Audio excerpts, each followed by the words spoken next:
Now in our morning business report, Target counts on families to be the key to their turnaround. Yeah, and we're breaking down where Connecticut ranks among other states for the cost of raising a child. Channel 3's Jane King. We can guess on that one. Is live at the New York Stock Exchange with those stories and more. Hey, good morning, Jane.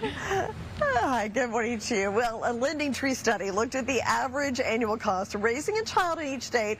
Connecticut ranked 10th. Hawaii, in case you're wondering, was number 1. But Connecticut was among the most expensive states to raise a child at just under $30,000 a year.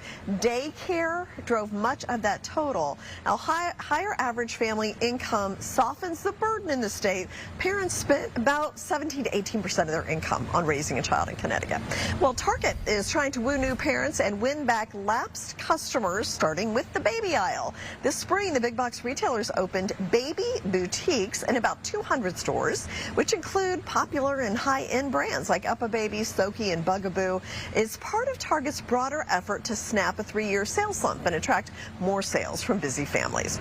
Well, no one seems to be able to agree on which jobs AI will impact most. Even AI doesn't know. Economists asked ChatGPT, Gemini, and Claude which jobs were most exposed to AI, and often they gave different answers. Now, the researchers found that Claude rated accountants as highly vulnerable to AI, but Gemini assigned them much lower exposure.